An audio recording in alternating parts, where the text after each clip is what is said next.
Hello, fighters. Today I'm going to teach you how to truly increase your striking power in combat. I know most of you love martial arts, but there's also a little fear inside you. The feeling that if you can't do it, you've already lost and you fall into depression. While doing these things related to fighting, we're going to start with the most overlooked thing, the kinetic chain. I've worked with athletes for years. Most of them come to me saying the same thing. Coach, no matter how hard I train, my punches still don't create the effect I want. Meaning I'm not fast, my punch power is very weak. And every single time I see the same mistake. They're only punching with the arm, only with the shoulder. The rest of the body is switched off. Please listen to these parts carefully. Today, we're going to fix this. First, engrave this into your mind. The power of a punch does not come from the arm. When I say this, most young people are surprised. Coach, what do you mean? I'm punching with my arm, they say. Yes, physically, your arm makes contact with the target, but the real power comes from much lower, from much deeper. Think about it. Why doesn't the heaviest man in the world always throw the hardest punch? Why does a slim boxer sometimes knock down a big, muscular person with a single punch? We all see these things. The answer is not in the size of the muscles. The answer is in coordination. The answer is in the kinetic chain. The kinetic chain means this. When every part of your body works in the correct sequence, it transfers the power produced by the previous part to the next. And when this chain reaction finally reaches your punch, the person across from you feels it. In body language terms, your entire body must feel that punch when you throw it. Now, let's examine this chain. First link, the feet. Everything starts from the ground. The moment you punch, your front foot or your back foot, whichever punch you're throwing, presses firmly into the ground and produces a slight pushing movement. This push activates your leg muscles. Most young people skip this small but critical movement, and because of this mistake, many young people can even see themselves as weak. They punch as if their feet are cut off from the ground, floating in the air. This punch is weak. A punch disconnected from the ground is like a tree without roots. Ask yourself during training, is my foot feeling the ground when I punch? If not, start over. Second link, the hips. The power coming from the feet passes through the knee and reaches the hips, and this is where the magic happens. Hip rotation is the engine of the punch. When you rotate your front or back hip toward the target, your body stretches like a bow and releases. A punch without this rotation has been thrown with half the power. Let me make this concrete for you. In training, I have them do an exercise. Cross your arms over your chest and rotate only with the hips, again, again, again. Why? Because your muscles need to remember this movement. Hip rotation must become a reflex you can do without thinking. Third link, the core, meaning the torso. The power from the hips passes through the lower back and reaches your core muscles. The core is not just the abdominal muscles. The lower back, side muscles, back, all of these are part of this chain. What happens if the core is not tight? The power is lost right here. Your hips rotate, but that energy cannot pass to your shoulders. It's like you're building a bridge, but the middle has collapsed.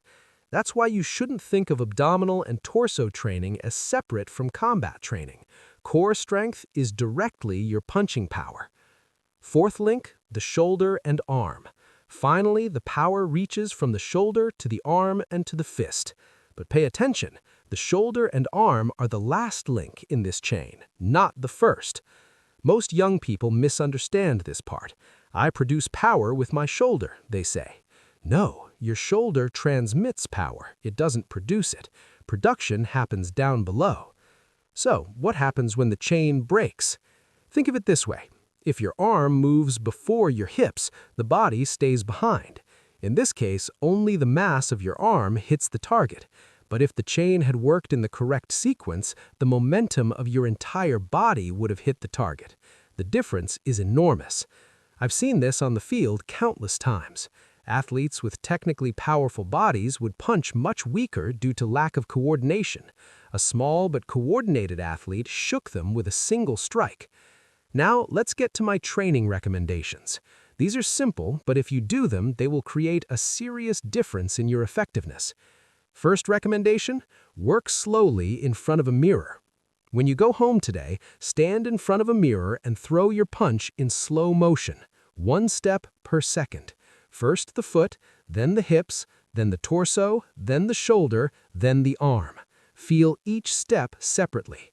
Your goal is not speed, but the correctness of the sequence. In other words, discover yourself, watch yourself.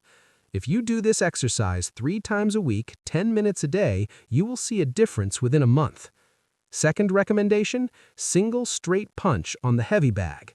Don't focus on combinations during bag training yet. Throw a single straight punch. Stop, evaluate. Did the power come from the ground? Did the hip rotate? Did the body come first or the arm? Then throw again. This is one of the most valuable habits that many athletes skip.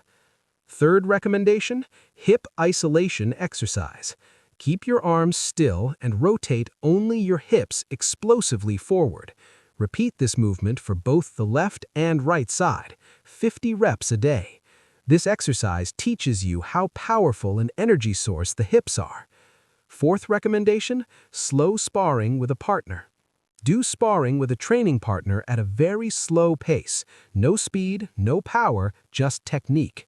Throw every punch consciously.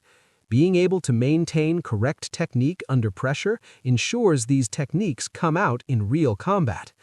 Now, finally, I want to say this to you. Learning to fight requires patience. Many young people usually ask, "Coach, when will I punch powerfully?" And my answer is always the same: the day you punch correctly. Go, take strong names as examples. Watch them, look at their striking techniques. Power doesn't come from the weights in the training hall. It comes from the day your body learns to work together.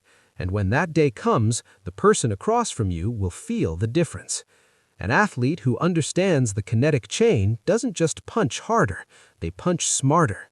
They get less tired. They become more effective. Take what you learned today into your training. Go to the mirror, go to the bag, work your hips. And every time you punch, ask yourself, is this power coming from the ground? In other words, talk to yourself, critique yourself. If you liked the way I explained this video, please like the video and share it with your friends so they can learn something too. Maybe they have some mistakes they think are correct. See you in the next video. May your training be productive.